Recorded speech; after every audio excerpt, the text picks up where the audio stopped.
Welcome to the Monday, December 15th, regular business board meeting, Board of School Directors. I will turn the meeting over to Dr. Marseille. Thank you, Dr. Van Lynch. At this time, I'm really excited to call Mr. Sean Hughes to the podium, who's going to share us some of the great things happening at Lower Merion High School for a few minutes. And I see he's brought with him his better half, his students, yes. So please, Mr. Hughes.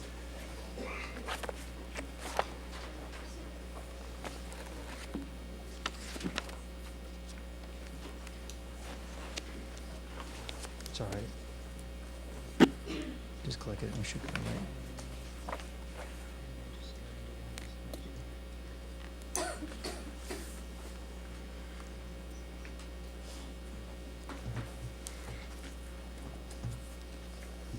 Good evening, everybody, and thank Good you. evening.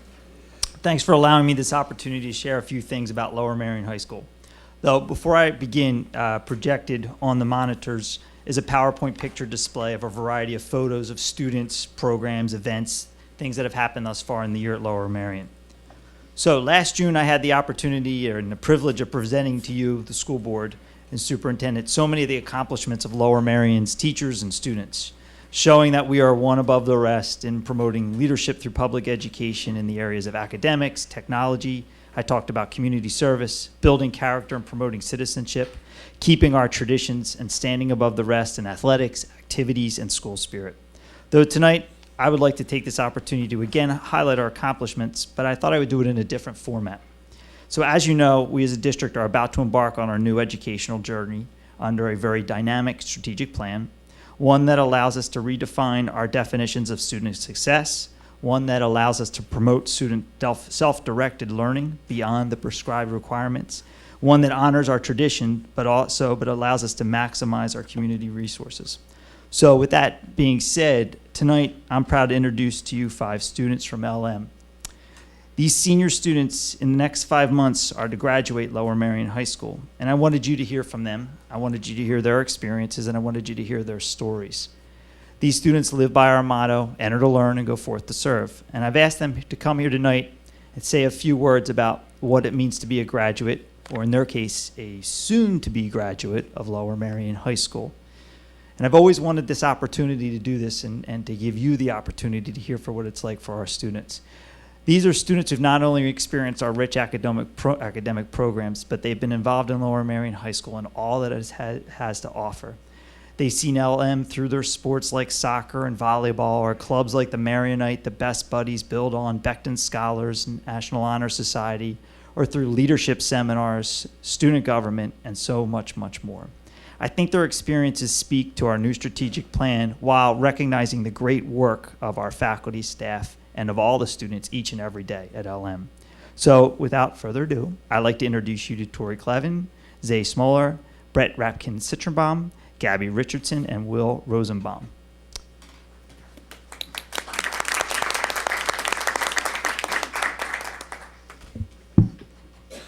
Hello, my name is Tori Clevin, and I'm the president of Lower Merion High School.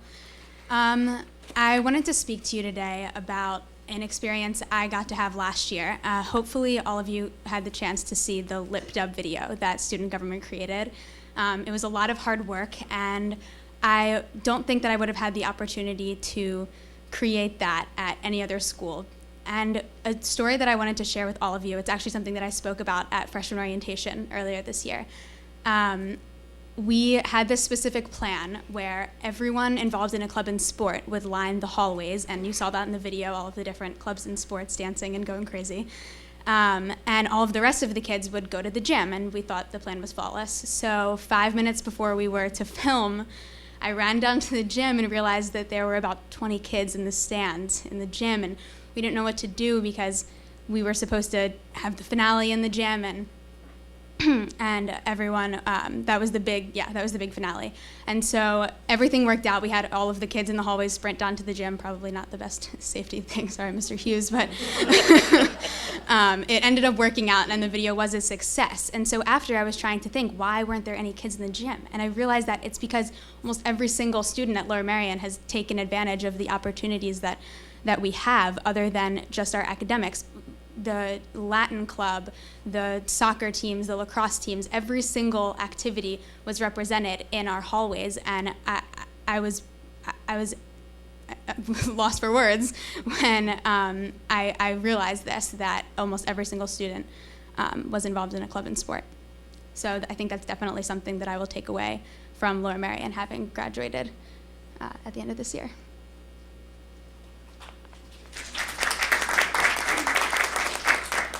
So my name's Ace Molar. I don't have like a title to go with like Tori.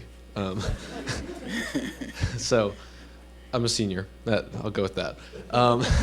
So in thinking about what I can sort of take away from LM, presumptively graduating at the end of this year, fingers crossed. I've been sort of looking into some of what the highlights of the strategic plan, and one of the big things that stuck out to me was success in areas other than academics. And I think it goes without saying that, Lower Merion School District, the academics are incredible, and, we're all prepared to face the world in terms of learning and being prepared to, accomplish academic things for our futures. But I think the thing that I'll take that will be the most practical and most helpful from LM is the fact that I'll go into the world knowing how to do sort of basic seeming and practical things as simple as writing an email to a large group of people, or to someone who I wouldn't sort of be writing a casual email to. I've learned things from leading Best Buddies or the Marionite or being involved in the jazz band that I can take into the world after I graduate from LM. So I think the sort of the teamwork and the leadership and sort of the more practical daily life things that you go out into the community and serve are the things that I've really taken from my time at LM. And those are the things that I think are going to make the biggest impact on me going forward.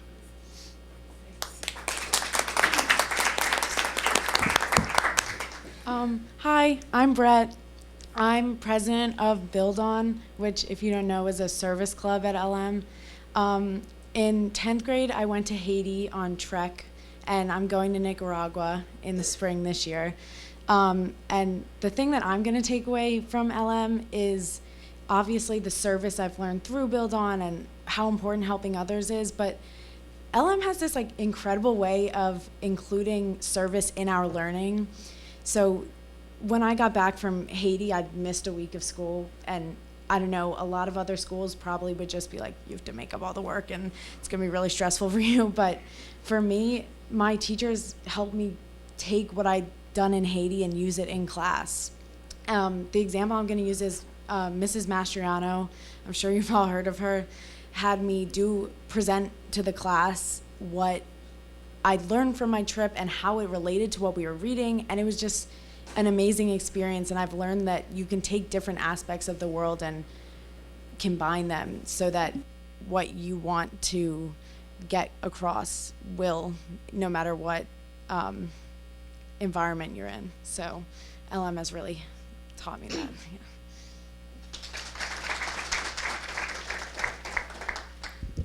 Hi, my name is Gabrielle Richardson, and because there's so much to say about Lower Merion, I decided to write something, so I made sure I got everything in. As the college acceptance letters begin to roll in, and my future knocks on the door, it is clear that my journey through Lower Merion High School is coming to a close. However, these past 4 years of my life have shaped me and taught me more than I could have ever imagined.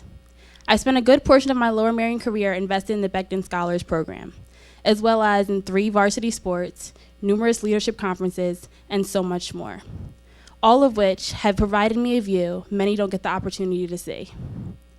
Although a predominantly white school, Lower Merion, from elementary to high school, embraces the beauty and diversity each and every student has to offer. The community has allowed me to excel as not only a leader, but a young Black woman. I am fearless and unembarrassed to accept and embrace who I am. So despite the rigorous courses my and so many others' report card may read, the most important lessons and skills learned at Lower Merion are not in the classroom, but rather in the halls we reside in every day. On June 9th, I will graduate a strong young woman, a passionate young woman, a caring young woman, and most important of all, a Lower Merion graduate who values the importance of accepting one on the basis of their character, opposed to the pigment of their skin. Thank you.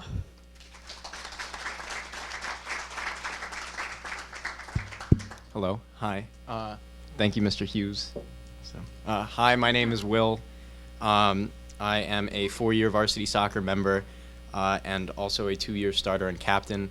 I want to talk about soccer because that has probably been my most meaningful activity these past 4 years.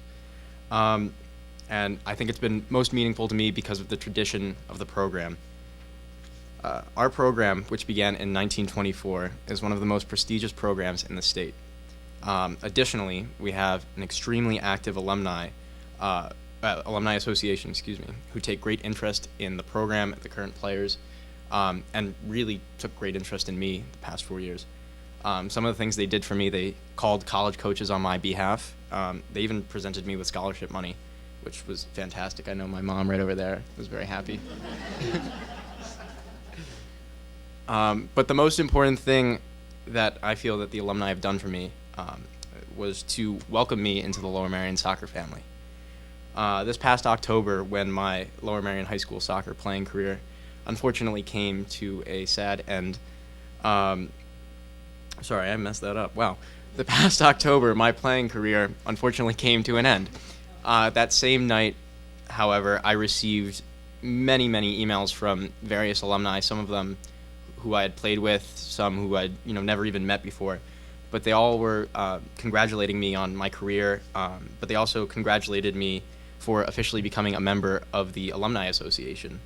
That really resonated with me because I hadn't really thought about it at that point. I was, and I still am, very grateful to have their support. I hope to come back and coach the program when I'm older.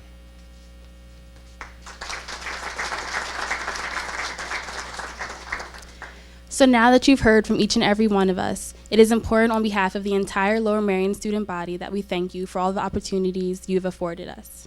With that said, thank you for teaching me to embrace diversity in people, learning, and situations. I wrote this one down. Thank you for providing me the opportunity to wear an ACES uniform. I look forward to serving the program in the future. Thank you for giving me the opportunity to serve in our community and around the world. Thank you for showing me that some of the most important things I'll learn aren't learned in the classroom. Thank you for giving me the opportunity to be both a jock and a nerd and be praised for both. And I want to go back to something Mr. Hughes said in his opening. He mentioned our motto, enter to learn, go forth to serve, but I actually disagree with that motto. I think that we enter to do so much more than just learn. Thank you.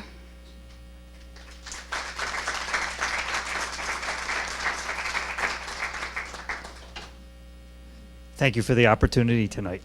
So I appreciate the time, and I know these young men and women do also. And it is a really interesting thing when you ask that question, what do we expect from a Lower Merion graduate? It's a great thing to ask the kids at the end of their time period here. What did you get from that? Thank you.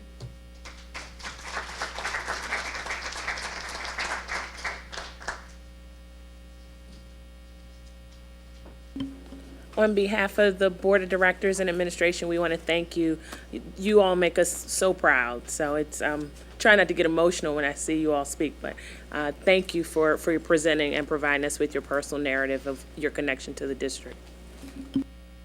Dr. Marseille, we will now have a, please. Yeah, I'm not gonna get emotional either. I can.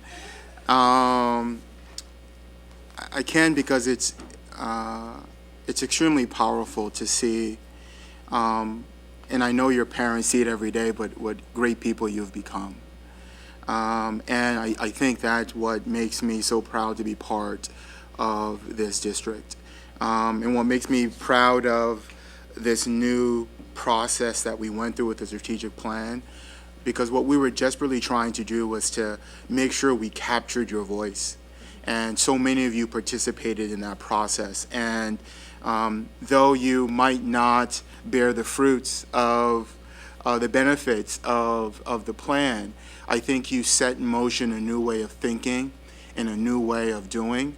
And when you talk about teamwork, you talk about leadership, you talk about service, you talk about values and character, things that can't be measured on a metric scale.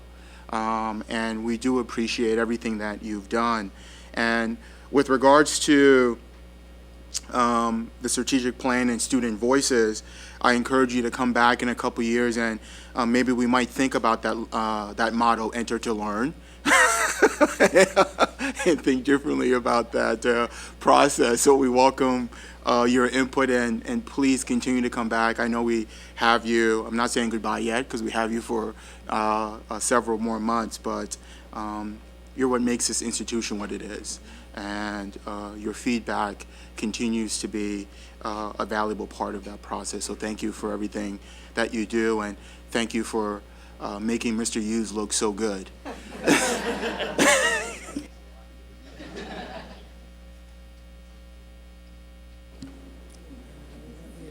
Sure. As someone with a freshman at Lower Merion High School, I just want to say, hearing it from the senior end, how much what you said resonates, how much Mr. Hughes's message about character has already filtered down to the 9th grade class, how welcoming, and mostly how welcoming you upperclassmen have been to the freshmen, and they already feel really connected, so thank you. So you certainly are welcome to leave unless you want to go through the other 20 pages of our agenda.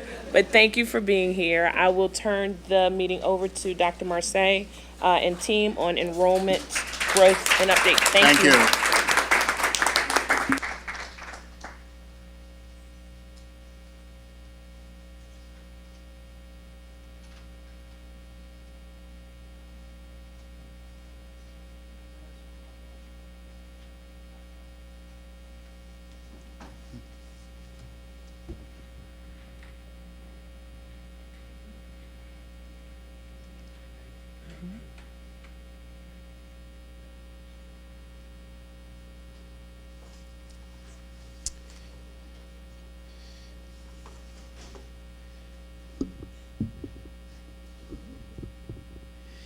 Good evening.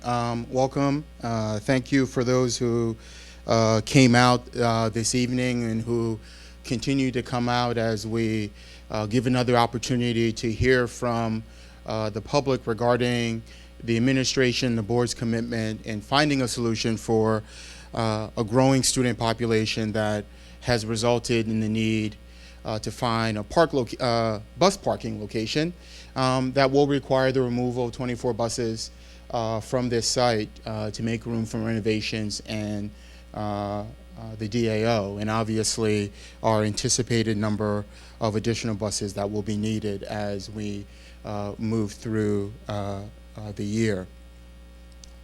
We've had 4 dedicated meetings on this issue trying to elicit public comment on some of the options that we are currently investigating. We have shown over 100 slides during those last 3 presentations. Unfortunately, tonight we have 34 more to share with you. However, much of these slides are slides that we've seen before but wanted to show again for those who have been unable to make it to our meetings, and slides that were shown in previous months. So I think that the presentation will go relatively quickly because I think the most important part of this process is to elicit feedback from the community to get their additional input, comments, and recommendation. In those slides, we want to review what we believe we have heard, an attempt to provide additional clarity to questions, make a recommendation to the board, and then discuss our next steps. As with previous protocols, I will present some of the slides and then ask my colleague, Mr. Gananan, who's our Director of Operations, to finish the remaining slides. So in the last 3 meetings, we've heard not only conversations around the validity of the Dijon Healy. There has been what I called either guarded or some say skepticism around the data and its ability to forecast into the future. And obviously we agree that the future, the further you go out in the analysis, the higher your margin of errors with regards to predictability. and which is why we're committed to ensuring that in a district like Lower Merion that continues to see growth, and based on the recommendations of the previous study has asked that districts like ours continue to analyze and review their enrollment numbers every 3 years, and we're looking forward to doing that. We also heard concerns around safety and congestion, specifically to some of the options, or one of the options that we are thinking about pursuing. And I think it goes deeper into that as well, because I think many of those safety issues have been a concern, but I think many have expressed concern that thinking about this location and adding additional parking structures to it will make that congestion a lot worse and increase issues around safety. So we did hear that and want to be attentive to that process. And as always, I think one of the things that resonate with me is this idea about really being a good neighbor, and we want to do that. And I think that these multiple conversations, future conversations, hopefully reflects our commitment to being a good neighbor, which I think is evident in the fact that tonight there won't be a final decision made on a location. I think what I'd like to do tonight in administration is really make a recommendation, which you'll hear later, to the board for further exploration, further analysis, further discussion, to make sure that we are making an informed decision. And we also understand that, and I said before, that enrollment projections are not an exact science, and there are margins of error. And obviously, the further you go out, the less reliable the data is. So we're being very mindful of that process. But I think when we talk about and concerns around different thoughts of the DeJohn-Healy projections, and I know there's been a lot of concern and a lot of questions about the report. And what I have to say is that if you take a look at our current enrollment for the last 3 years, there's no question that we have more students in our building, more students in our district than we've had before. 5 out of the 6 elementary schools are exceeding DeJohn-Healy projections. We have more students in our elementary than we have in the last 3 years. Even though our middle school and our high school numbers are far below the DeJohn-Healy numbers in the 14-15 school year, we do have more students in our building. And I think that there are certain data points that, with regards to enrollment, are very hard to argue nonetheless, but very difficult because we have those particular students in our building. And I'll show you a couple of slides that reflect that.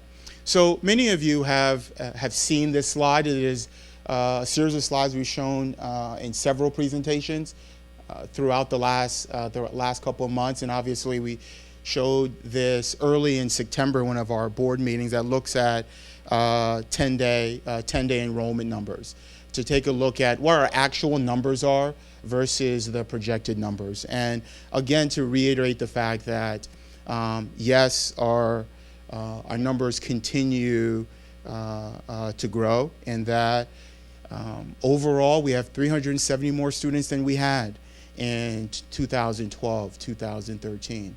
And I know the argument continues, and we're willing to have that and to think more critically about it, is how fast will that go?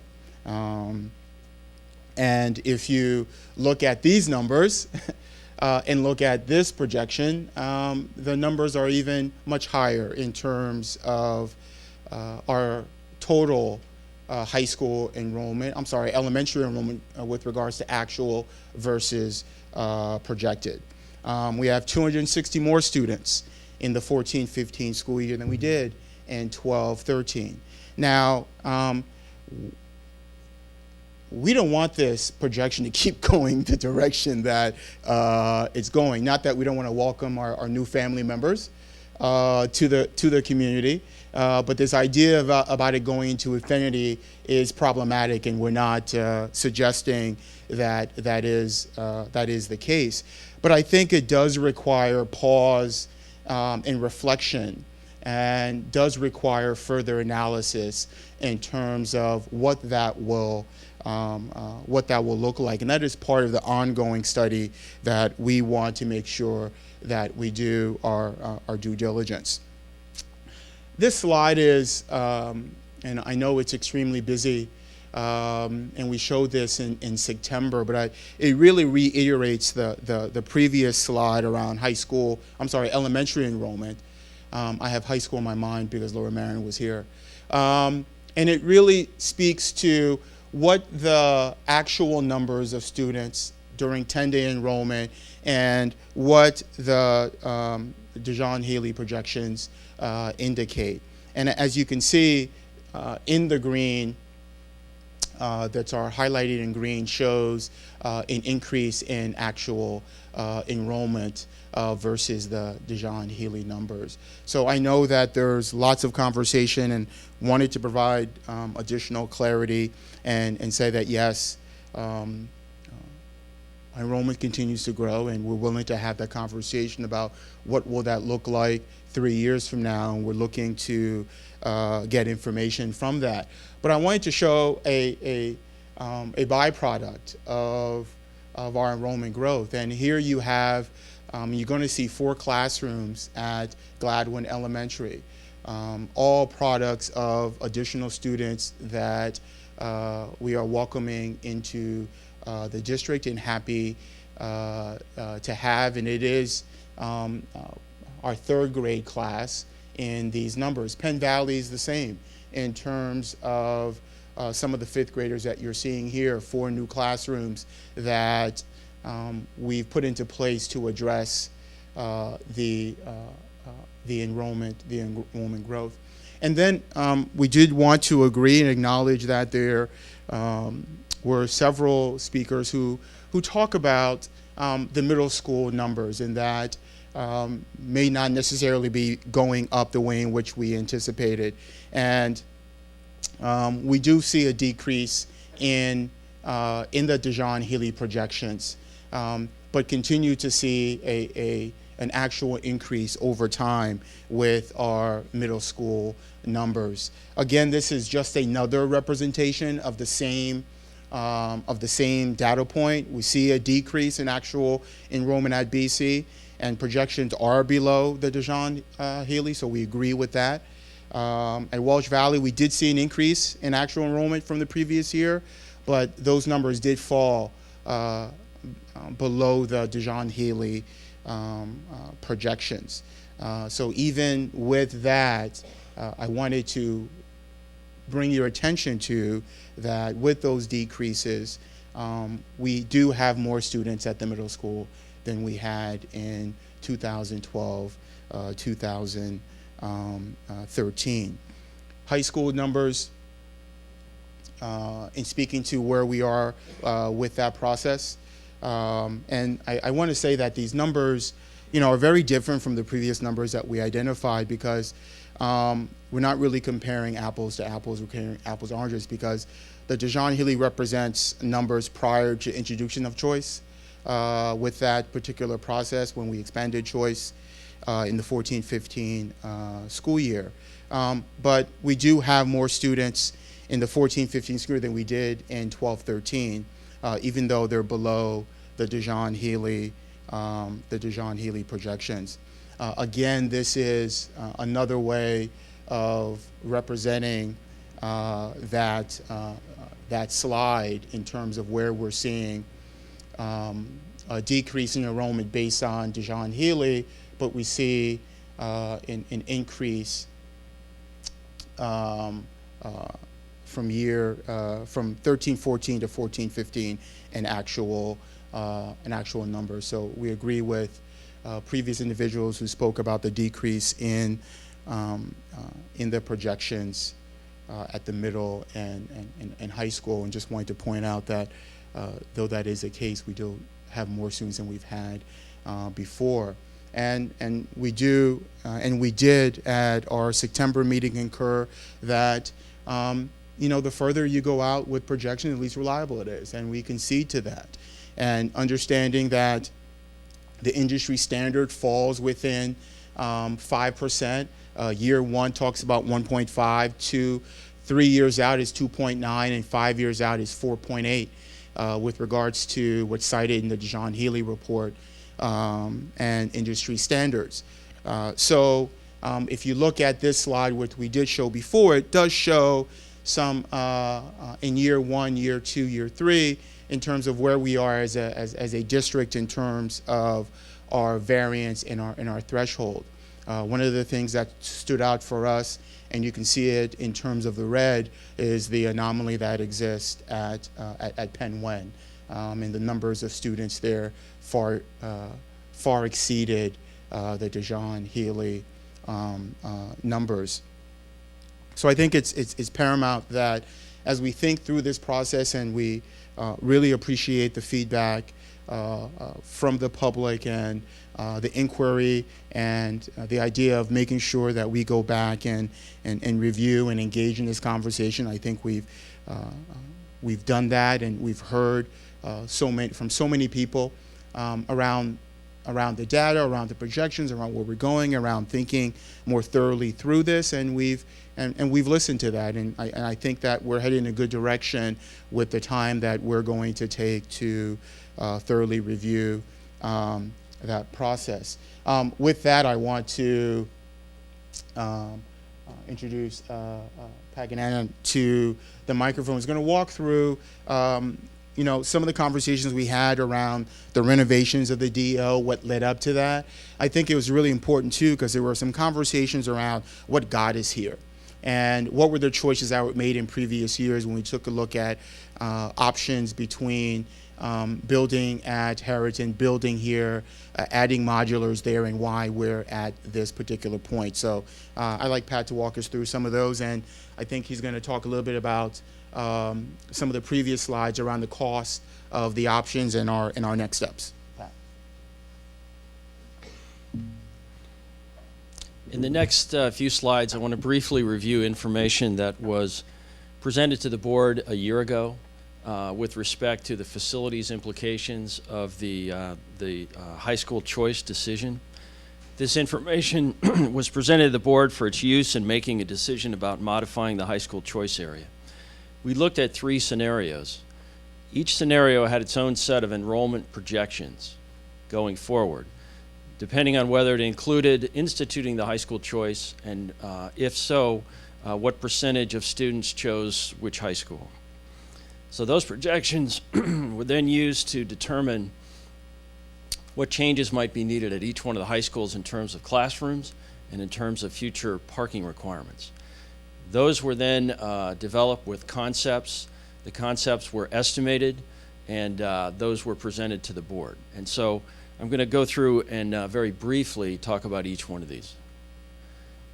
This slide talks about additional classrooms. I mentioned 3 different scenarios, and you see those on the left. They're in different colors. The first scenario was a status quo scenario where we did not institute a change in the high school choice area. The highest projected enrollment occurred in 2021-22, and you can see that each school had highest projected enrollment as indicated there. Scenario 2 was where we would implement choice and assume that the students within that area split 50-50 on which high school they decided to attend. And scenario 3 was again to implement choice, but assumed that the students would split 60% choosing Lower Merion and 40% choosing Harrington. So each one of those scenarios, the highest projected enrollment was way out there in the same year. But you can see that for each school, the numbers that you reach for highest projected enrollment were different. So in the case of this slide, we used the simple calculation shown up there to determine how many additional classrooms we would need. This is based on the assumption that The schools as they exist now are capable of holding 1,400 students. So we determined how far beyond 1,400 we were going to be. We used a simple calculation of one classroom per 25 students. We came up with the numbers that you see there.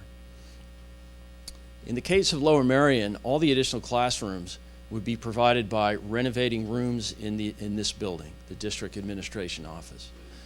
At Harriton, we looked at both permanent classroom additions and also temporary classroom additions. So for example, in the first scenario, there was a concept where we added 10 classrooms on a permanent basis. There was a scenario where we added 10 classrooms on a temporary basis with like a 2-story modular building. Scenario 2 modified that a bit, and at Harriton Scenario 3, we decided that we did not have to build for one classroom requirement. We could find other ways to deal with that. So this is what we came up with. I'll talk about costs in just a minute. Then we took a look at parking. We had a consultant conduct a traffic and parking study, and again, using the same different scenarios, we used that high school enrollment projection for each scenario to determine how the parking requirement would change over time. And so the way it ended up was in the scenario 1, we actually had more deficit of parking at Harriton than we did at Lower Merion, though we had a deficit in both locations. And you can see how the numbers turn out for scenario 2 and for scenario 3. So based on what we saw in the last slide, and based on what we see here, we considered the scenario 3 to be the worst case, the planning scenario.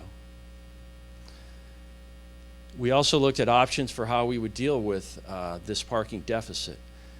We did not look at anything beyond what we could do on the sites themselves, so we looked at potential parking deck at Lower Merion High School, potentially adding surface parking at Harriton, potentially adding a parking deck at Harriton.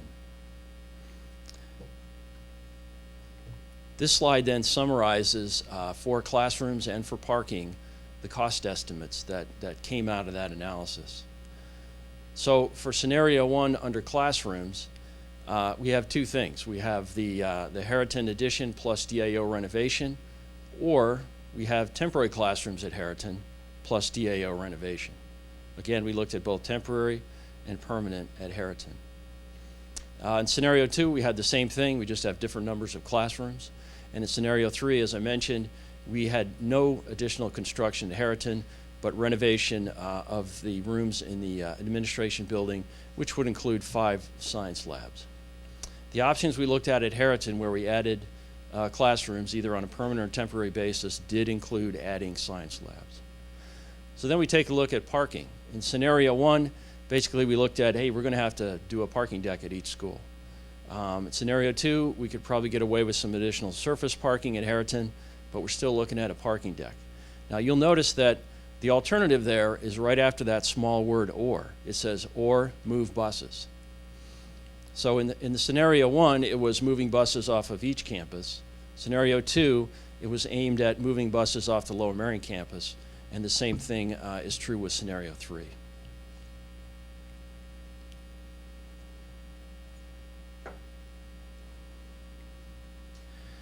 We're very much aware that many have expressed concerns about congestion and safety in the area around Lower Merion High School.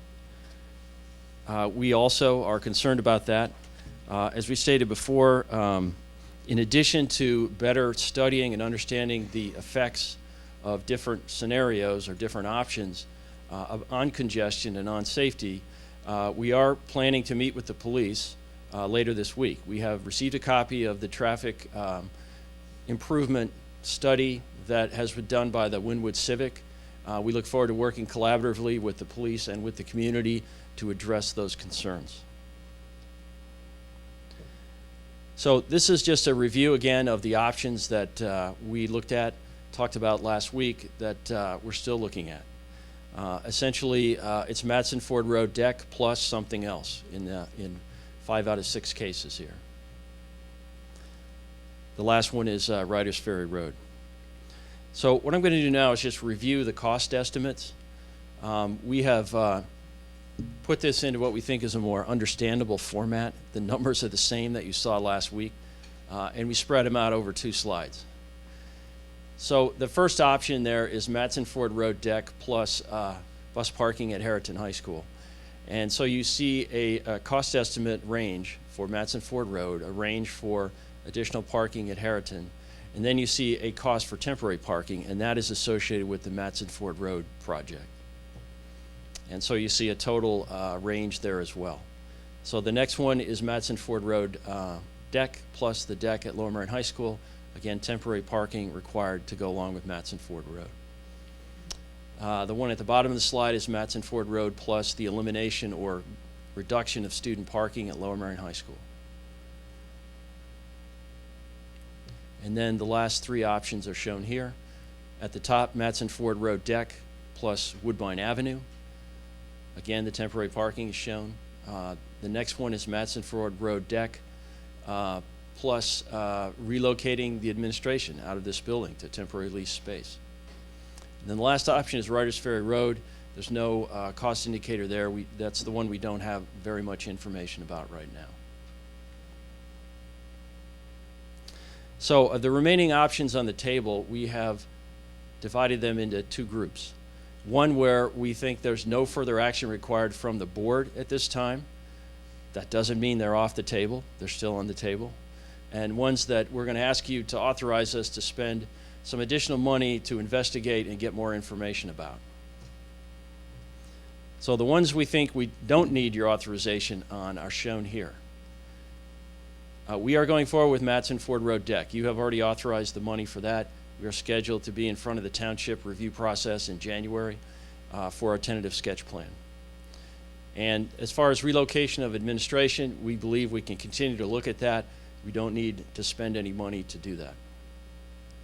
However, in the case of these four items, we do believe we need to spend money on consultants, specifically to develop sketch plans, zoning data, look at traffic impacts and site constraints, et cetera, so that we can get more information to bring back to you about whether such options are viable, or if viable, what the potential constraints are, what the cost may be. And lastly, for next steps, again, we're going to ask you for this authorization for the further action items. Again, those other options are still on the table. We're just not asking you for any authorization tonight. We do plan to meet with the police later this week. We want to continue our dialogue with the community, as well as township staff and other interested parties.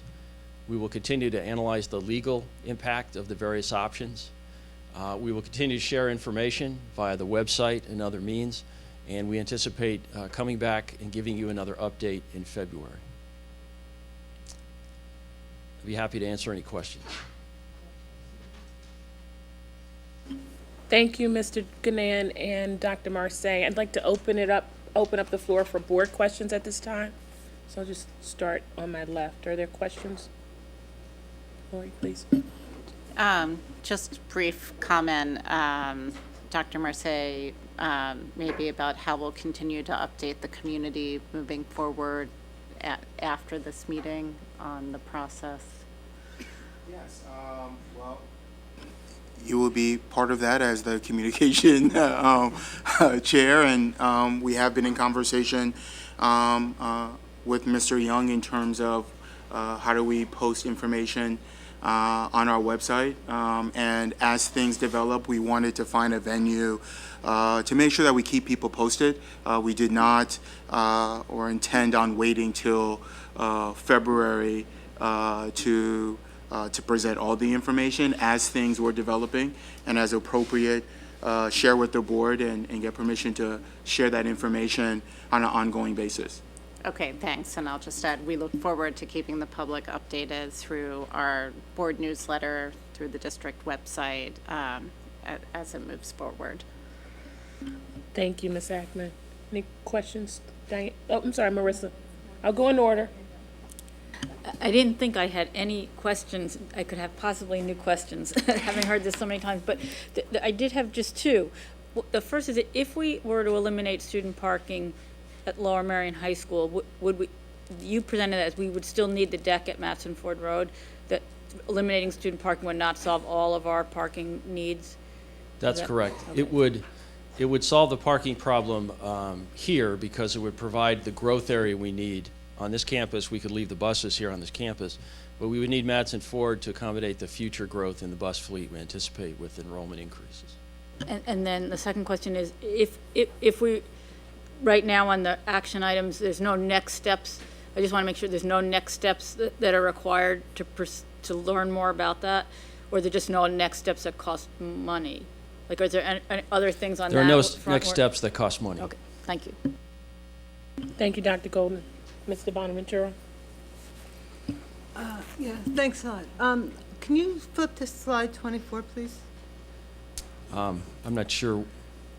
24, okay, I have numbers. I don't know, when I page through them, there's a little number that shows up in the top left-hand corner. It's the one that says additional classroom requirements, that might be it. That's it. So, under scenario 2, based on our budget, our projections, which is the choice going 50-50 between the two schools, we're still going to need 4 additional classrooms at Harrington, is that correct? That's what that projection says, yes. Okay, and if I'm not mistaken, the split was 60-40 to Harrington, right? So 60% went to Harrington and 40% went to LM? Yes, that's correct. Okay, so if that holds, then it's probably going to be more than 4 that we need at that scenario 2. And then if you page up two more slides, or no, one more slide up, it's the parking. And again, under scenario 2, it looks like we're going to need 10 additional parking spaces at Harrington if the choice goes 50-50. Right, luckily for that amount, we can expand surface parking there. Right. Unless we put buses at Harrington. If we pursue the Harrington option for additional buses, then we use up whatever impervious surface we have left. We don't have room to put in even modulars. Maybe we only need them for a couple of years. So we don't have room for the 4 modulars. We don't have room to, we could probably still find 10 parking spaces, but. Right, and I think that's one of the things that we're going to look at closely with Harrington. That's one of the things we asked for some additional authorization on is how much impervious is it going to take to try to park those buses? What would be left over? Yeah, but the reality is we were very tight. There won't be much left over. Yeah, so, I was in favor of leaving Welsh Valley on the table for this discussion because, I think it's a potentially a low-cost way of solving this problem, at least for a period of time. And it was taken off the table because we wanted to maintain flexibility for students should our numbers increase. And given we're working on these projections, we're going to need additional space at Harrington. And if we're taking Welsh Valley off the table because we need it for additional space, I think it seems to me that we would also want to take Harrington off the table because we may need the flexibility for additional space. So I throw that out there to my colleagues. Dr. Marseille, did you want to respond to that, or shall we continue with questions? In terms of Welsh Valley in particular. Yeah, I think when we, this is such a long and complex conversation, and when we think about Welsh Valley, and I do appreciate your comments, Diane, in terms of that process, and we said earlier that though we believe that it's extremely important that we cherish the instructional space and the flexibility that we have, but understand that there might be scenarios that forces us to go back and rethink conversations earlier had, and that's something that we're amenable to as an administration, if that is the case. But currently, right now, administration feels that we wanted to move forward with looking at those particular options, trying to find as quickly as possible, as effectively as possible, whether or not those options really are viable options. And that's what we want to try to get. And when we find out, and hopefully we'll find out that some of those are viable, and we'll move forward. And then when we find out that they may not, then, you know, the conversation is always open to this board and to others who have things that they want us to take a look at. Yeah, and I appreciate that, and I'm glad to hear that. The only thing I'll say is, and correct me if I'm wrong on this, Pat, finding out what our current impervious surface is, finding out how much additional impervious surface we have on that site is not an expensive or complicated thing to do. No, it isn't. In fact, I mean, you know, we probably have the 95+% solution right now. Right. So I'm just looking for a consistency in decision making. If we're temporarily, and at least for now, taking West Valley off the table with the thought that if we have to bring it back, we will, because we want the flexibility to accommodate additional students. I'm just thinking that the Harrington piece may be the same argument. I agree with Diane. I had raised this actually earlier around Harrington, because if our numbers go, you know, we know the concern around Welsh Valley is the potential around the elementary schools, particularly, which would be our first place, given the projections, where we would be hitting the boundaries of our current facilities planning. And our current facilities planning has, in fact, you know, is being planned for the numbers that are projected. But if they go even further, you know, if, you know, Welsh Valley, we've talked about in terms of, you know, elementary school, using the space potentially to help with elementary school. But if, and then potentially if you had to, middle school, because of course there's not much room to grow at Ballackinwood Middle School, as we know. And then if, at some point, if the DAO building was to be filled, you'd need to go back to Harrington to look at additions, and we talked about the limitations of impervious space. So I think it's, you know, likely further in the future than what we're looking at around elementary school, but I do think it would be something to consider, you know, as we're making this decision. Thank you, Dr. Gilbert. Ms. Pollard, did you have a question? Okay. Ms. Robinson? Mr. Driscoll? Dr. O'Leary? All right, back around. Anybody? No. Okay. Thank you very much. I will now move to audience recognition.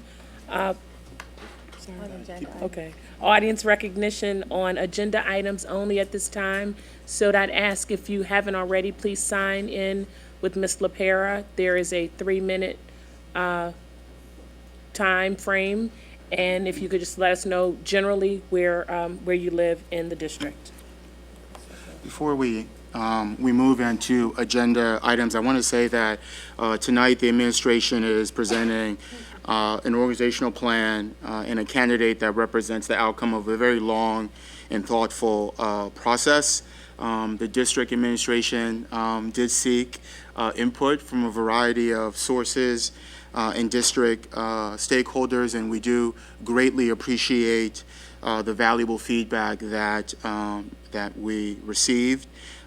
That information was processed by the administrative team, and we felt that we're pleased to make a recommendation based on that input that we received, the candidate review, the selection process, and the support of the board. We're really excited because I think this is a new chapter and gives us opportunity to have a new outreach to our stakeholders. And I do want to thank those who've contacted my office recently and expressing some concern in terms of the collaborative process. And moving forward, we have someone who we're extremely confident in, who can spearhead that process. So I just want to say that before we open it up for comments. Thank you, Dr. Marseille. We'll now take public comment. I have a list started. Thank you, Ms. LaPierre. Sure. Ms. Windsor, Ms. McComb, Ms. Scullin, and Ms. Jenkins.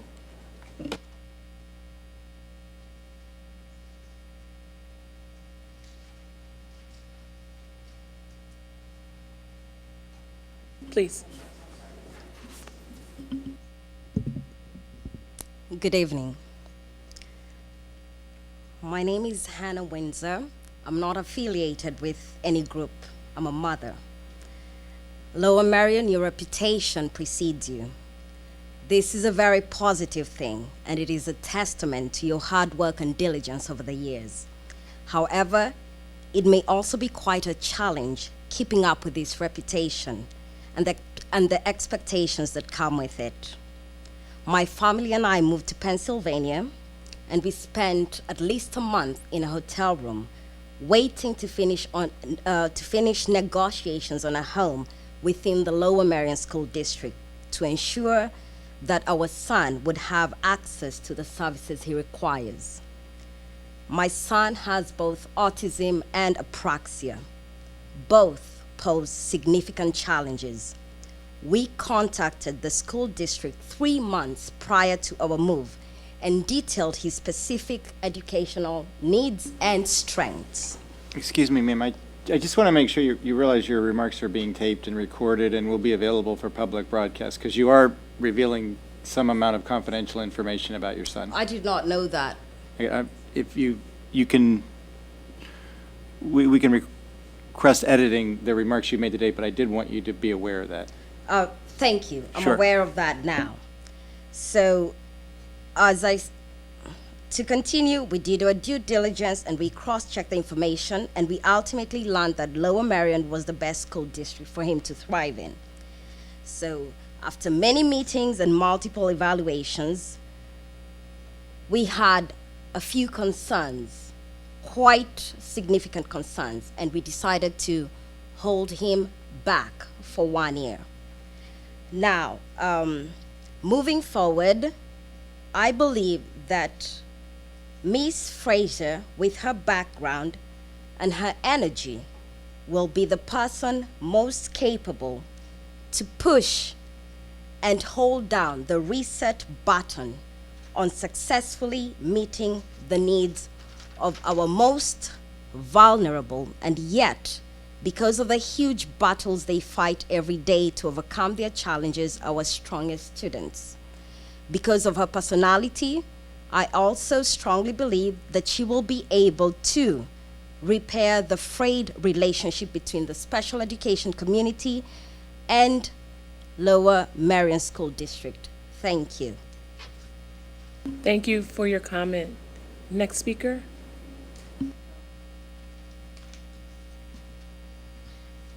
Good evening.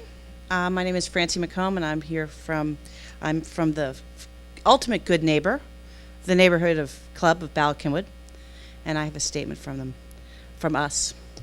The neighborhood club of Ballackinwood encourages Lmsd to consider the following options, which are not currently under consideration. 1, use of third-party contractors to supplement busing and potentially replace need for some buses. It wouldn't have to be all, but I think it's worth evaluating, especially if it would save millions of dollars on construction. Exploration of sites outside of Lower Marion for some of the buses. Limiting expense on new sites when existing Lmsd properties could be retrofitted in innovative ways. And traffic studies by independent third parties who actually works with the affected community and doesn't just talk to the school district. The neighborhood club also believes all potential sites must be evaluated for impact on zoning, including pending zoning, traffic, neighborhood concerns, and practical considerations. We agree with what you said. We should all share the burden. We recognize that most neighborhoods would prefer not to have buses on that site, on their site or in their neighborhood. But where there is an LMSD school and buses are already going in and out of that school, that should be some indication that buses can in fact make it in and out of that school. And where a new site is considered, you're going to have to make a much more fulsome evaluation, including, as I mentioned, really looking at traffic and community concerns. Thank you. Thank you. Next speaker.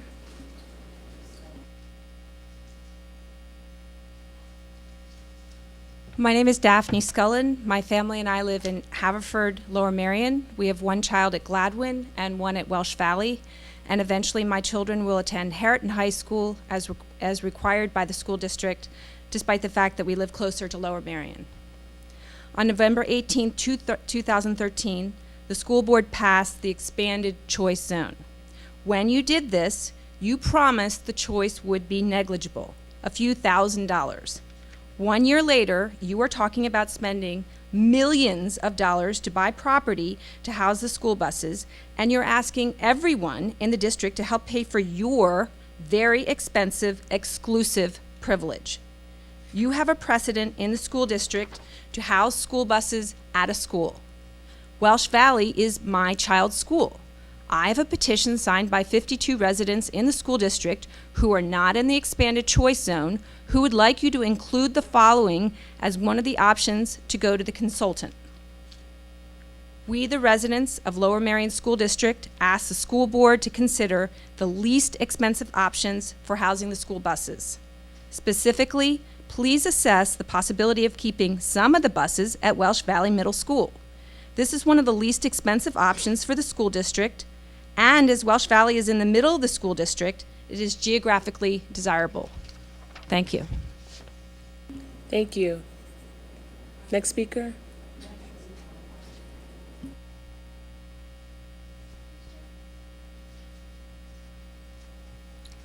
Ruth Jenkin, Wynwood. I'd just like to agree with the previous speaker. I was also going to speak to the fact that there is already parking behind the church that's available, and very little would have to be done to include the buses there. I'm curious as to the traffic meeting. Are there going to be community members at that traffic meeting, or just the police and the school board members?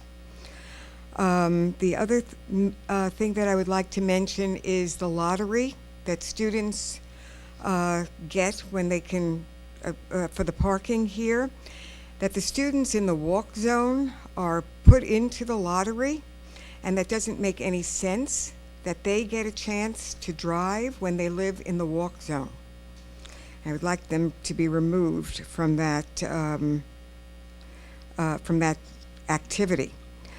I also want you to reconsider removing, purchasing a building, which was recommended by somebody at the previous meeting, for the administrators rather than leasing a building. This way you can have all kinds of tax benefits.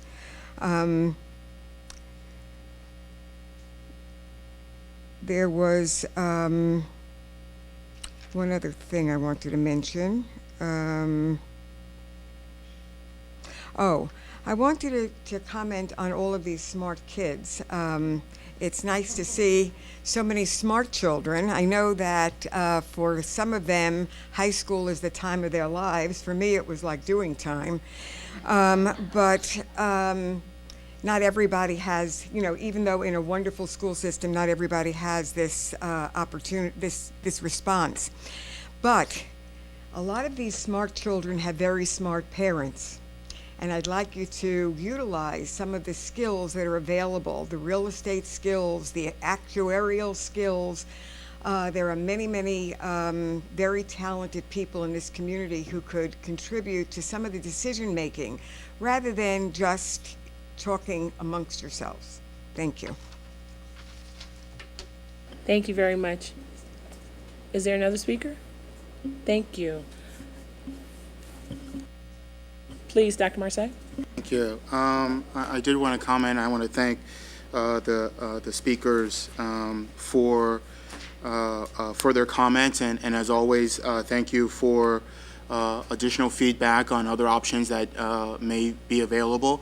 I just want to be very clear that when we hear these comments, we do go back with the administrative team and myself, Vic, and Pat, and others sit around the table and talk about what did we hear, what are those options, what does that look like, do we need to do further analysis, or is this something that we didn't think about? I also want to say that I do appreciate, and I think this board appreciates this, making sure that the decision that we make is cost effective, not only for our current needs, but predicting for future growth as well. And we're going to continue to keep that as part of our conversation.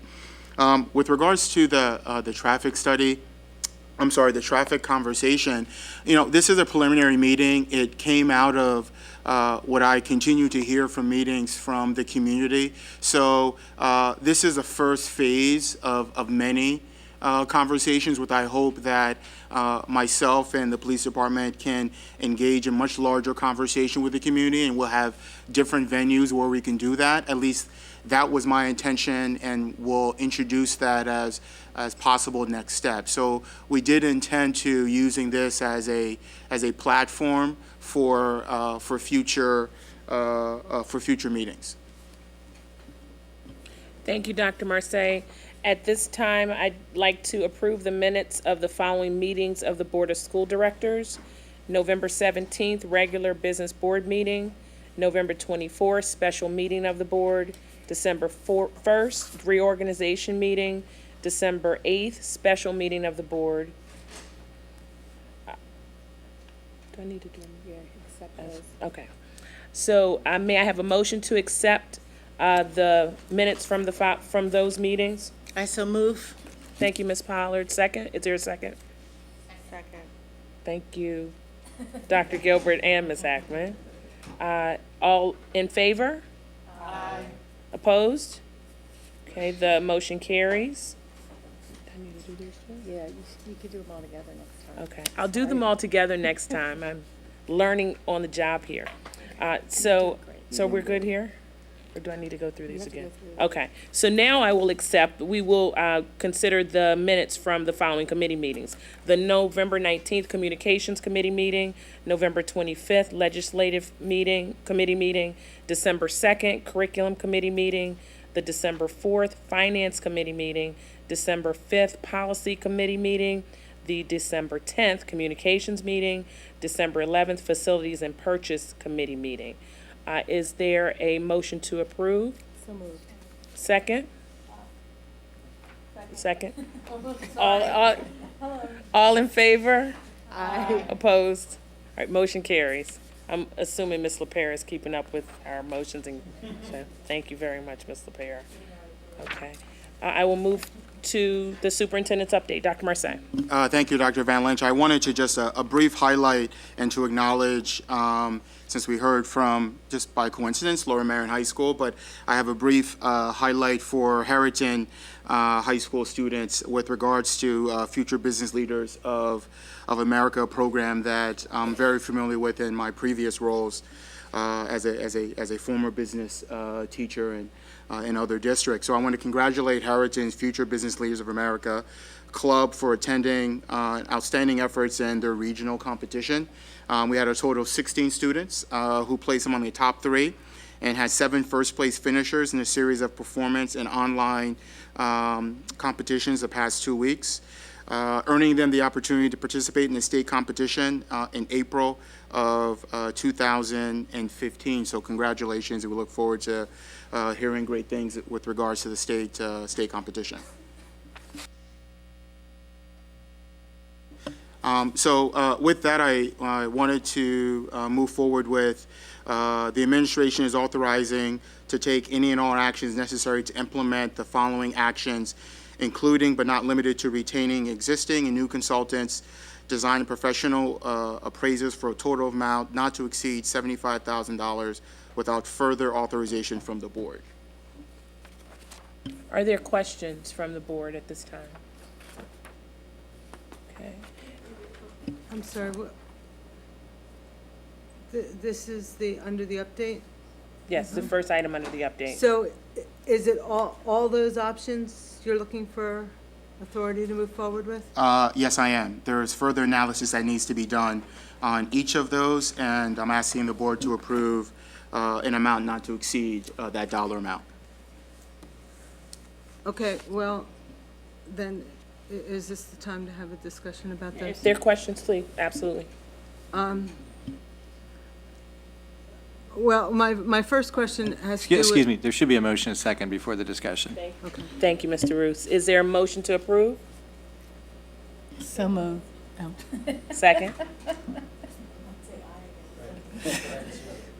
Second. Thank you. So now open it up for questions. Thank you, Mr. Okay, so earlier I talked about the possibility of removing the Harrington site from the discussion, and it's kind of hard to read the way this is written, but I think the Harrington, yeah, Harrington is, click on it here.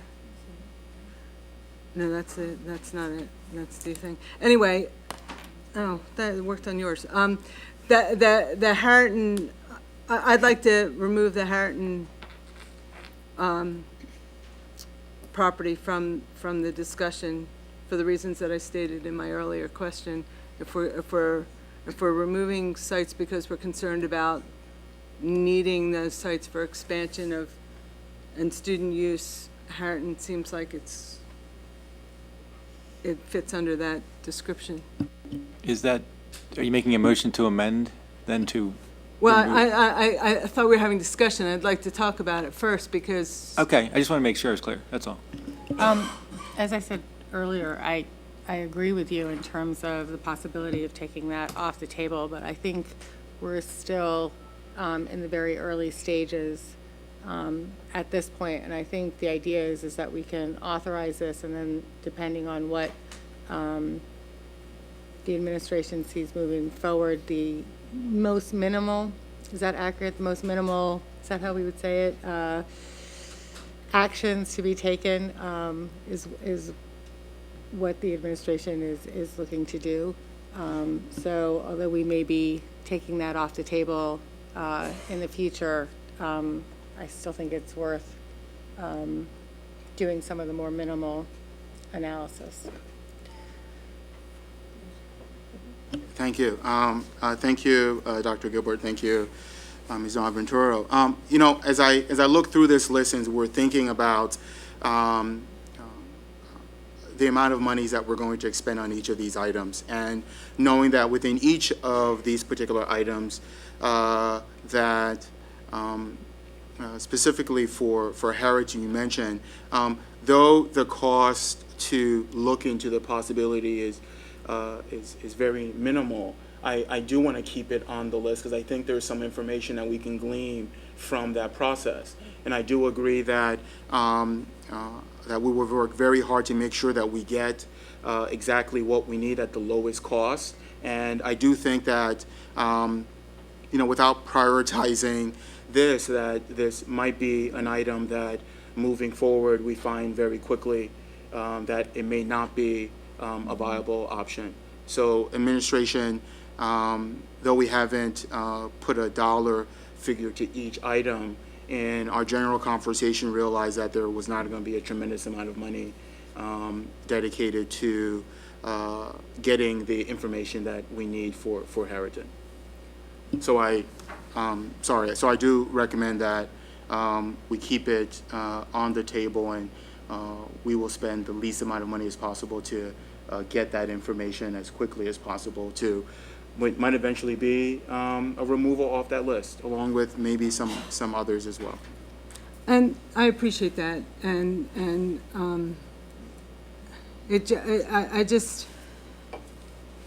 I find the inconsistency that we took Welsh Valley off the table, even though, you know, it has potential, but of course, sometime in the future, it's possible we may need that property for students.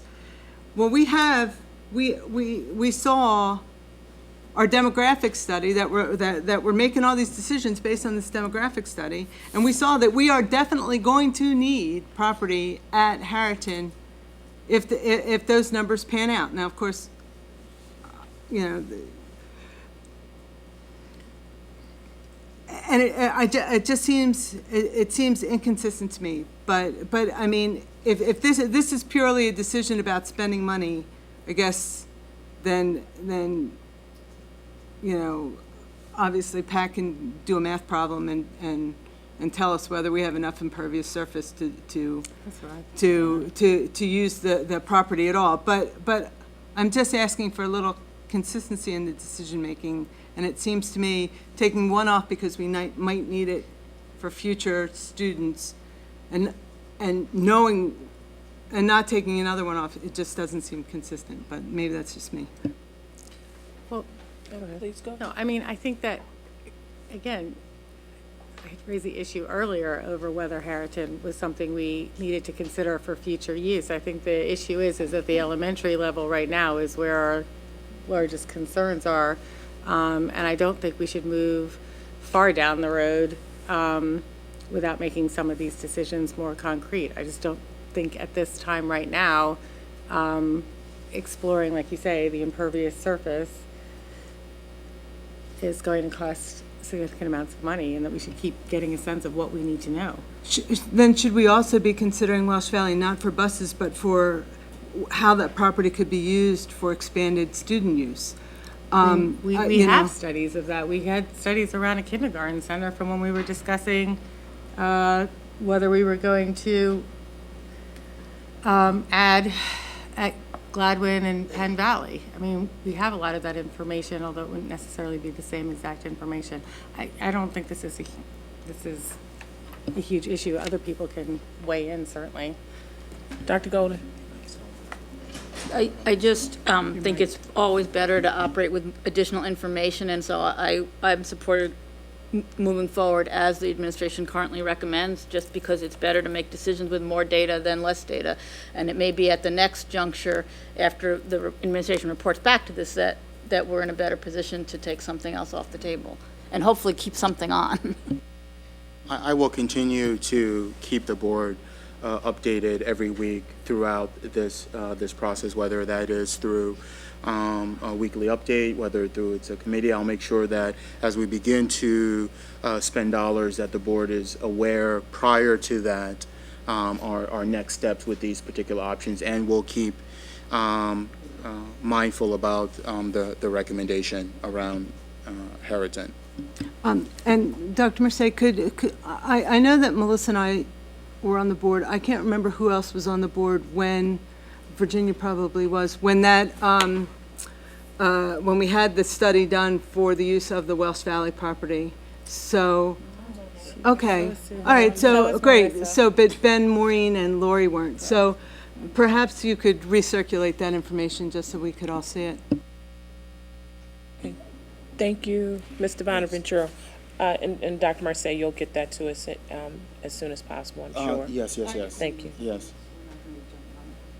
Are there additional questions? Dr. O'Leary, please. When was I guess with that Welsh Valley study, that was going to be that study would have been done pre-construction, correct? So a lot would have changed since then. And just wanted to point that out, that there's probably impervious surface changes since then. But then the other question is, my question is, when was the last traffic study done at Matson Ford Road prior to this? I'm sorry, not Matson Ford Road, Harriton High School. Pat, can you tell us when's the last traffic study done for Harriton, correct? Yeah.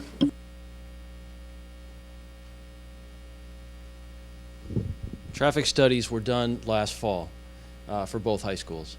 And that was part of the information and analysis that we pulled together to provide to the board to support their decision-making for the choice area. That information is available. Obviously, we don't have to pay for that again.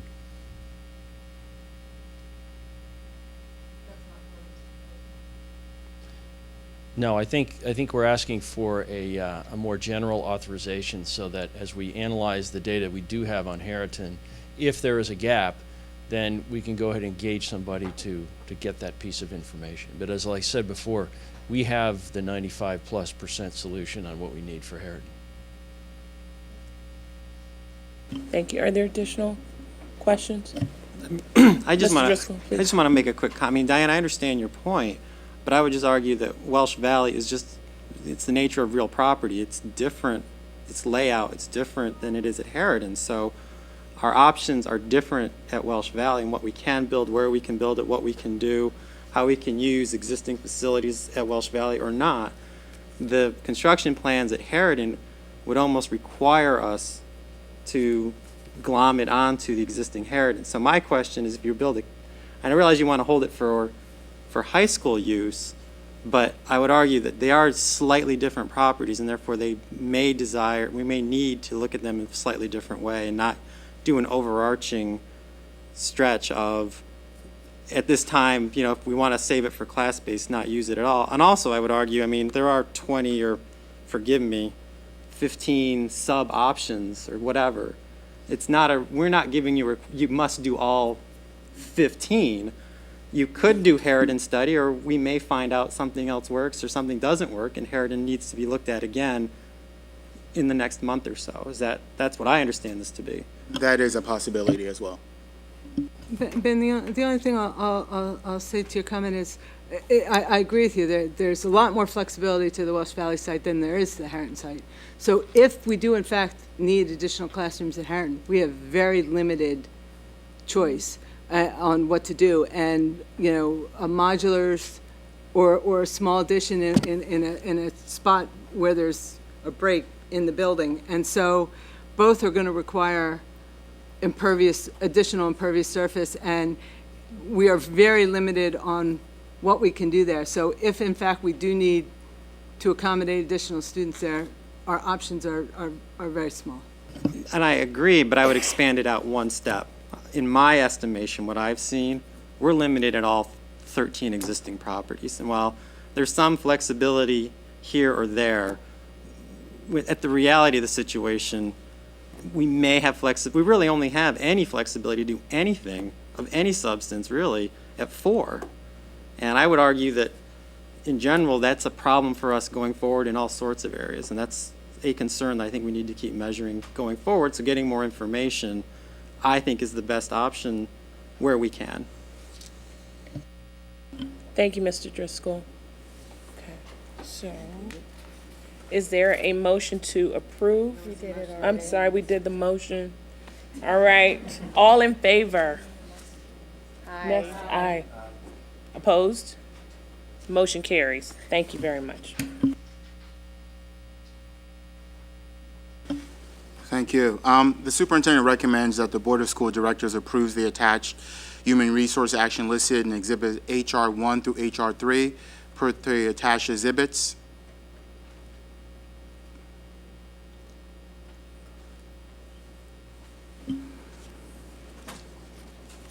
Okay, are there any questions? I need to do motion first, Ken, is that correct? Before questions? I can do questions. I just want to make sure I'm clear in terms of my order. Motion, second question. Okay, got it. All right, is there a motion to approve? So moved. Second? Second. Any questions? All in favor? Aye. Opposed? Motion carries. All right. That's you, Dr. Marseille, right? You're next. The curriculum committee of the board update. You're gonna Yes, I'm facilitate doing that? too. Yes. You're wearing many hats. I am. Just like home. All right. The curriculum committee of the board met on Tuesday, December 2nd at 8:30 a.m. Our primary presentation topic was the math sequence course proposal. Mr. Mitchell, along with selected district math teachers, presented a proposal for changes in the math course of studies. The current math program was overviewed, which currently supports students taking a one-year algebra course to be completed by 8th grade. Mr. Mitchell and others from the secondary team presented concerns regarding the state-mandated Algebra 1 Keystone exam, which is required for graduation, updates in Chapter 4, which are academic standards and assessment, adoption of the PA core standards. Additionally, middle school math teachers were collectively expressing concern regarding the preparedness of students to be successful in the one-year course. The secondary team presented the committee with teacher feedback as well as related research from the National Council of Teachers of Mathematics from a year-long district-wide conversation. Additionally, Mr. Mitchell presented the curriculum committee with PSSA data as well as Keystone summative data in terms of a student achievement in the Algebra 1 course. So the secondary team presented the committee with the following recommended changes.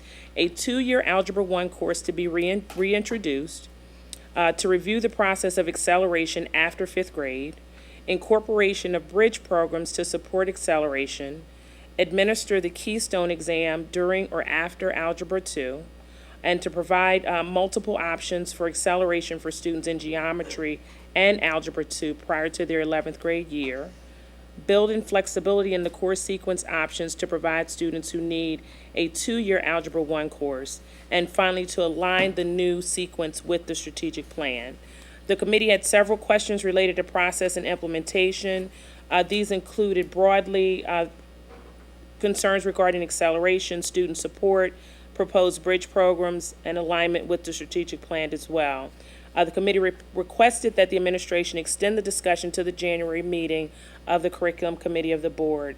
And board members have been invited to submit questions to the chair to share with the secondary team to consider and present responses to the committee at the Monday, January 5th, 2015 meeting where Dr. Gilbert will assume the chair position. We had one contract for Dr. Andrea Fishman from the Pennsylvania Writing Project, and that was approved for consulting services from July 1st to June 30th of 2015 at $1,000 per day. And the meeting adjourned at 10:30. Again, the next meeting will be Monday, January 5th at 8:30. Thank you. Thank you, Dr. Van Lynch. The administration recommends that the Board of School Directors approve the overnight field trip for Harrington High School Girls Lacrosse per the exhibit. Is there a motion to approve? So moved. Second? Second. Questions? Any I questions? just had a question. Please. I just want to make it clear, as I read that, the booster, and there's no cost to the district, the booster is paying for the booster and the parents pay for the trip, right? Yes. Okay, thank you. There's just the,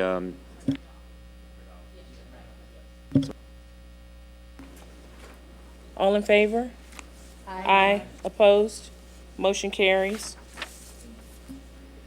Thank you. The administration recommends that the Board of School Directors approve Dr. Andrea Fishman's contract for consulting services at the discretion of the superintendent or as her designee, including meetings, workshops, professional learning communities, academies, institutes.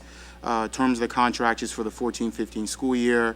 The cost is $1,000 a day, $500 half a day, or $200 an hour if less than half a day, not to exceed $50,000. Is there a motion to approve? I so move. Second? Second. Motion all in favor? I'm sorry, questions? Questions? Any questions? All right. Now, all in favor? Aye. Opposed? Motion now carries. Thank you. The administration recommends that the Board of School Directors approves the student services item listed, agreements for student services, non-district educational services, per the attached exhibits SS-1 through SS-5. Is there a motion to approve?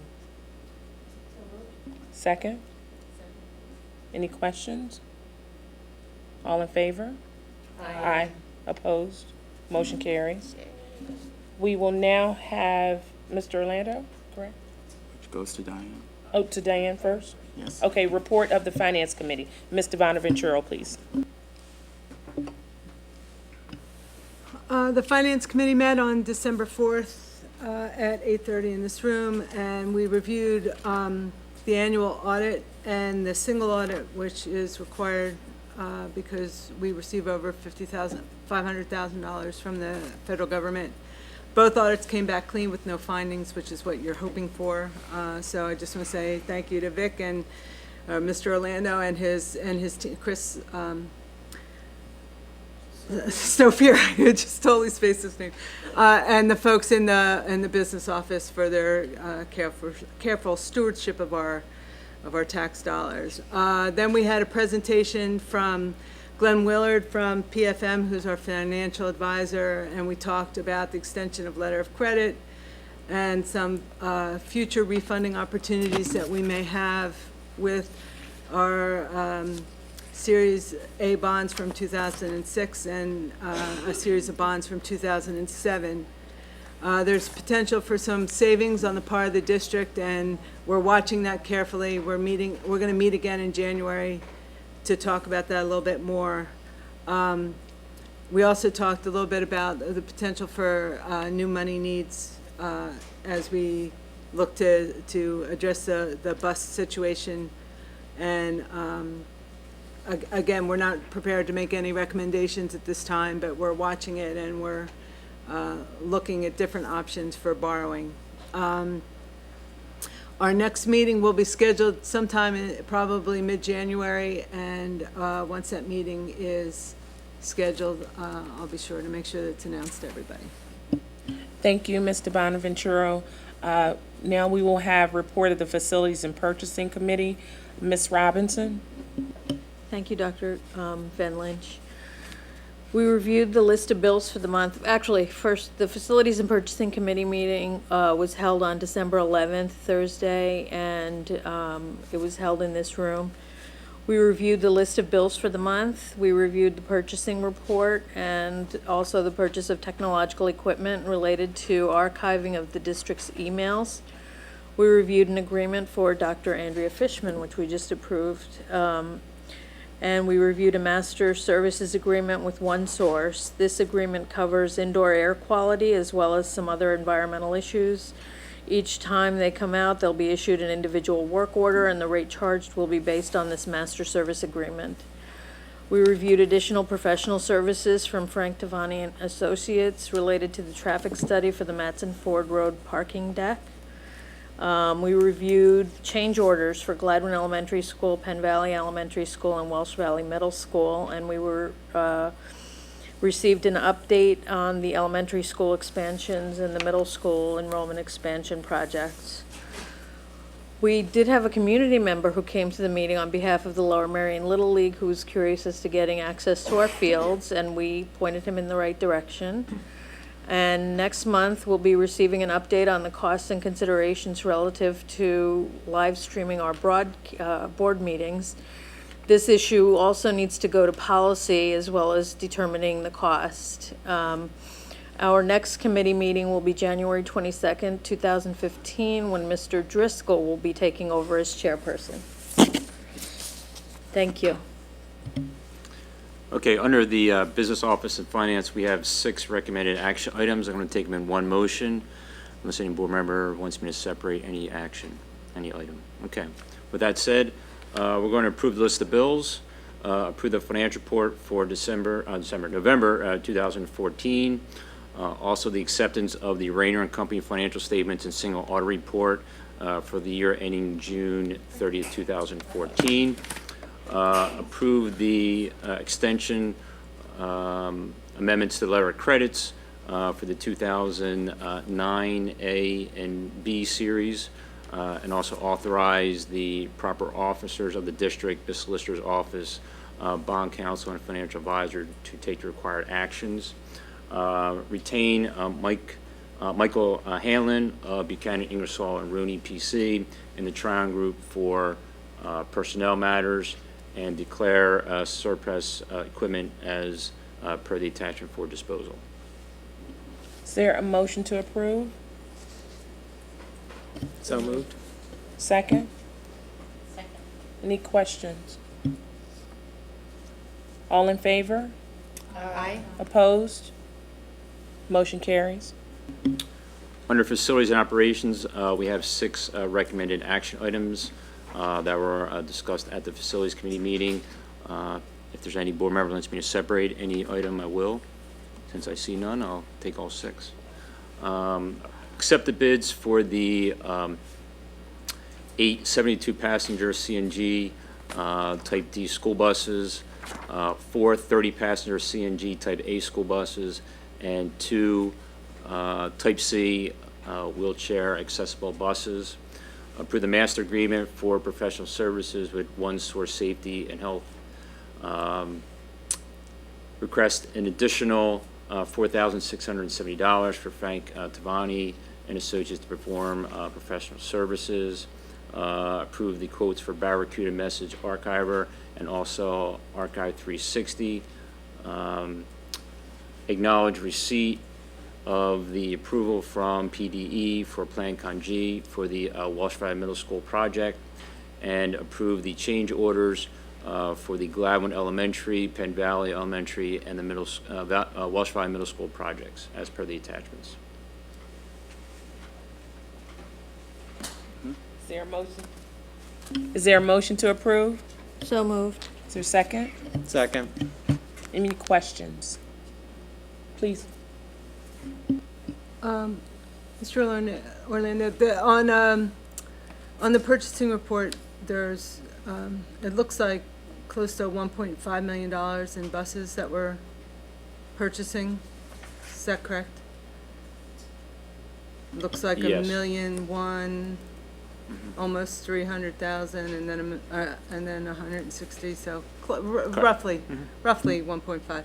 So my question is, these numbers were not reflected in our discussions that we had at the Finance Committee meeting a week and a half ago. Is that correct? Like this That is been- correct. So the numbers that we got a week and a half ago regarding our capital budget, is that what it's called? Well, the capital reserve budget. Capital reserve budget, is now going to be down. Well, what we did say in that meeting, we did say there's a couple different components of the capital reserve budget. There was the 5-year facilities plan. We also talked about the bus replacement transportation plan, what this is, year one of the 3 or 5-year plan that Mr. Ganine is working on. And then there's also the IT infrastructure component of it. Right. So this is a component of it. Right, but it still lowers the amount of money we have in the reserve, because it's money we expected to spend. I'm not saying that we weren't expecting to Correct. spend it. So, you know, we have a purchasing plan in place for over a certain amount of years, a certain number of buses. So are the new buses included in that plan, or just the replacement buses in that plan? The plan that we put together was just replacement buses. So as I think was mentioned, we talked briefly about it in our meeting in January. We're going to incorporate not only the replacement bus, but also potential new buses and what that time frame looks like. Great, thank you. Thank you. Is there a motion to approve? So moved. Yes. Okay, questions, right. All in favor? Aye. Opposed? Motion carries. The Board of School Directors, Policy Committee meeting update, Ms. Pollard.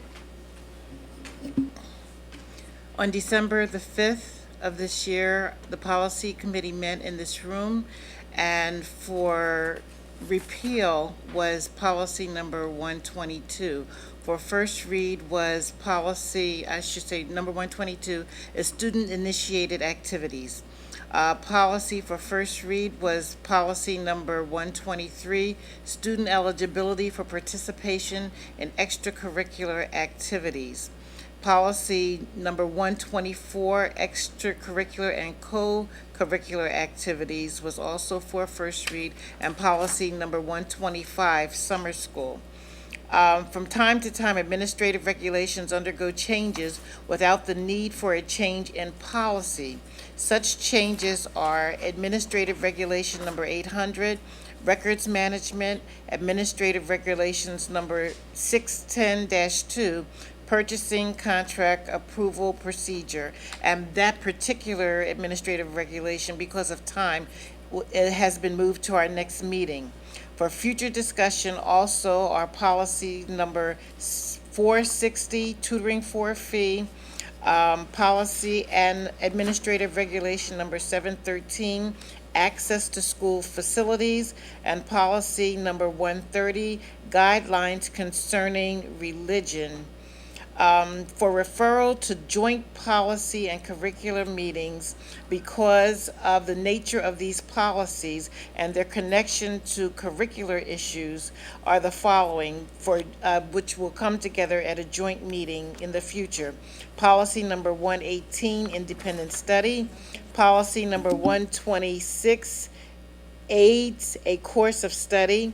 Policy number 128, instrumental music. policy number 129, scholars program of study, and policy number 217, promotion and graduation. Our next policy committee meeting will be on Friday, January 16th, 2015, in this administrative boardroom, which Ms. Robinson will be the new chair. Thank you, Mrs. Pollard. The following policy was reviewed for a second reading. Policy 122, student-initiated activities for repeal. Do I have a motion to approve? Is there a second? Second. Any questions? All in favor? Aye. Opposed? Motion carries. Other committee reports? Who am I I missing? believe there was a first reading of policy 123 also for repeal. Oh, you don't need to, just need to note it for the record. You do need to just note it for the record. Yeah, that's fine. All right, the following policy was reviewed for a first reading. Policy, is that the correct one, Ken? 123? Repeal was 122.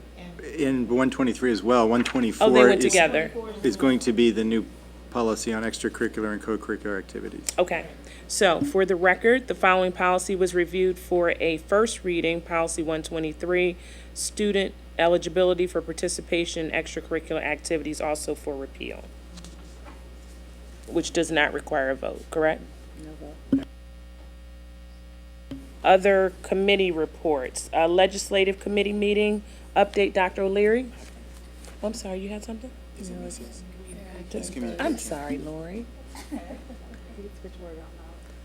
So we'll go back to Ms. Ackman, Communications Committee meeting. I was skipping down, rushing us out of here.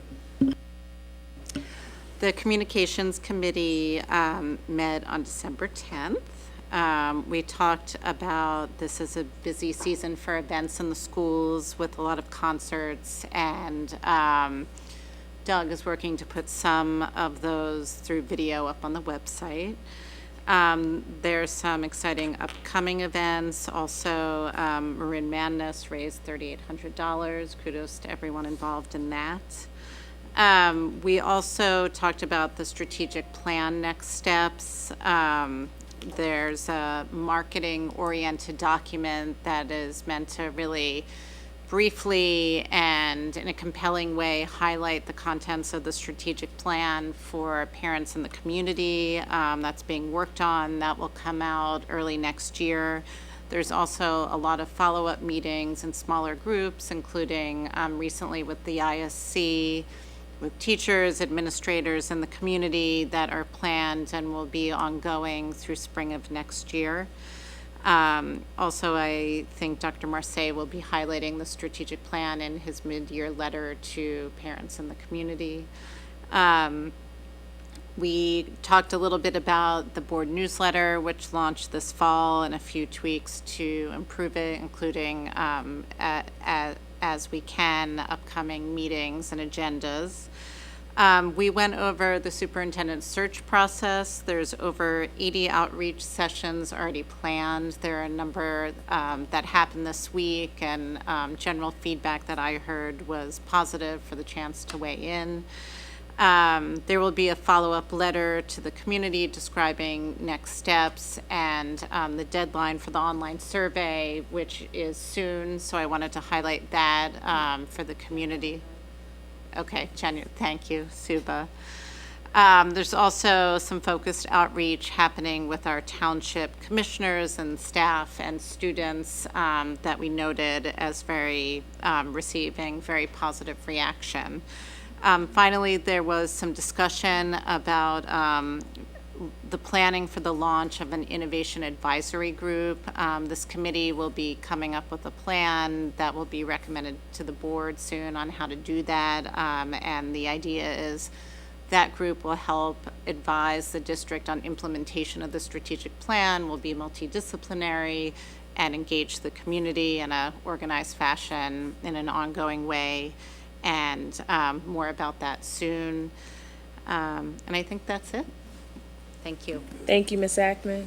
I will now have the Legislative Committee meeting update. Dr. O'Leary? Legislative Committee met, oh, I forget the date, Tuesday before Thanksgiving, 23rd-ish or something.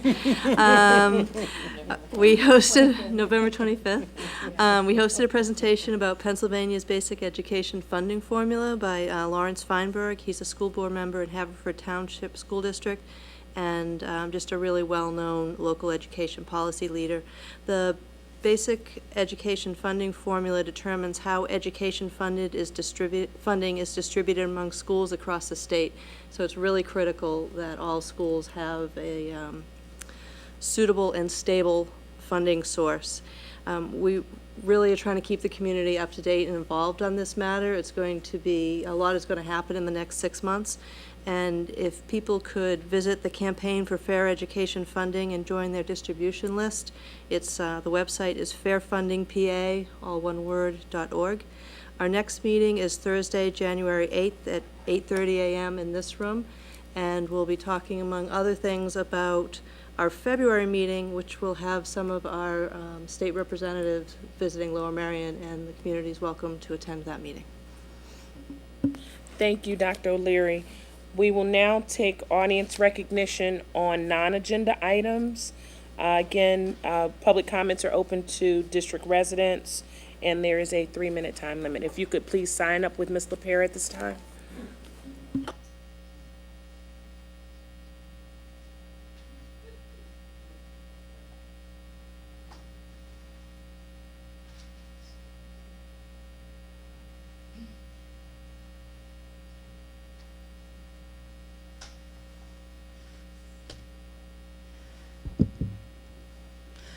Good evening. I just came, I wish the students were here and Mr. Hughes was still here. I wanted to come to thank Build On, actually tonight. Build On with Mr. Reed and actually even Dr. Marseille has made 2 connections in the Ardmore community with Household of Faith Church and with Saints Memorial Baptist Church in Bryn Mawr. Actually, my Aunt Joan is sitting in the audience. She wouldn't come up here with me as a member of Household of Faith. But they have assisted us with a coat drive for those in need, and they have also been coming out with us every month to feed the homeless in Philadelphia, down at Love Park, and out at the library, Subways, 69th Street. And so I personally wanted to thank them tonight on their efforts in helping us help those in need. I have a quick little thank you note. I won't bother to read it since I am subject to 3 minutes. But I will send a copy and give you guys a copy tonight. But I really just wanted to thank them for, you know, all their efforts. They come out every month and help us make sandwiches and load the vans, and they go out with us as well. And Dr. Marseille hasn't missed a month since he's been involved. And so I just wanted to thank them personally. I guess you don't want to say anything, do you? Thank you, Ms. Blunt. Hello, my name is Joan Williams, and I'm head of the Homeless Ministry of Household of Faith Deliverance Worship Center.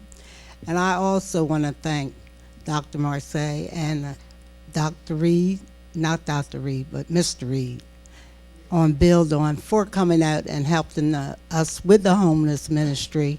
It's such a blessing to have them, that they come out, and the students, they are so sweet. They just love what they're doing, and we love having them. And I just want to say thank you and God bless.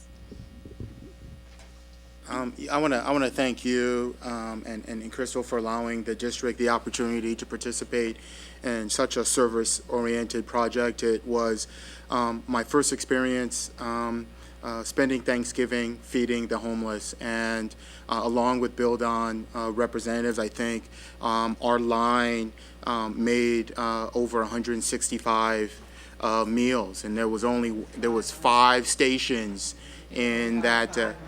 Yeah, so we're 500. So thank you very much for allowing us to participate in that service. And our students are absolutely amazing as you see them going through Philadelphia and going to places, introducing themselves and supporting the needy.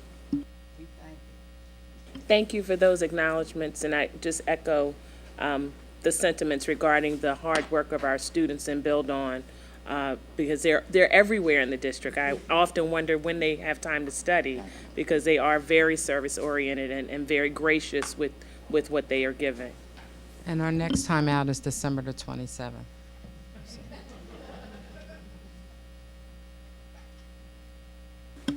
Thank you. I'd be remiss, and I was so excited that I forgot to do this, but at 9:15, an hour and some 1 hour ago, I wanted Kimberly Frazier to please say a few words based on her appointment.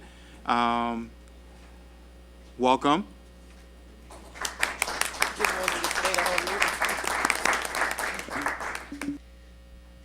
Thank you. I do have to say, and I said to the board earlier, like, I am truly honored to serve this district and to serve this community.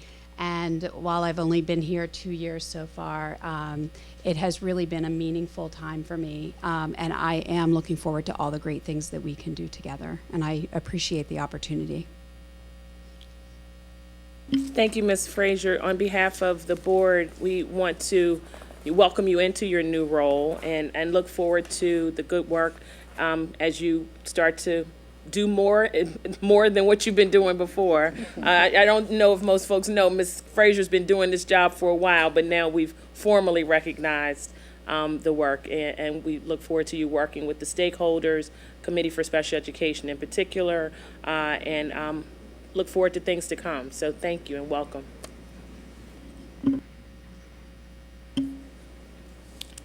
In accordance with the Act 93 of 1998 Sunshine Law, the Board of School Directors met in executive information sessions on the following dates and discussed personnel on November 17th, personnel, real estate, and legal on November 17th, personnel, real estate, and legal on November 24th, December 1st, December 8th, December 15th, all personnel, real estate, and legal. Upcoming meeting dates. The upcoming meeting date of the Education Committee meeting will be January 12th at 8 p.m. in this room. January 26th is a regular board business meeting, also at 8 p.m. Committee meeting dates for the 2015 school year: Monday, January 5th, Curriculum Committee meeting at 8:30 a.m. Legislative Committee meeting, Thursday, January 8th at 8:30 a.m. Policy Committee meeting, Friday, January 16th, 8:30 a.m. Communications Committee meeting, Wednesday, January 21st, 8:30 a.m. Facilities and Purchasing Committee meeting, Thursday, January 2nd at 8:30 a.m. 22nd. I'm sorry, 22nd. And with that, I wish the community and the administration and the board happy holidays, safe and enjoyable. And with that, we're adjourned.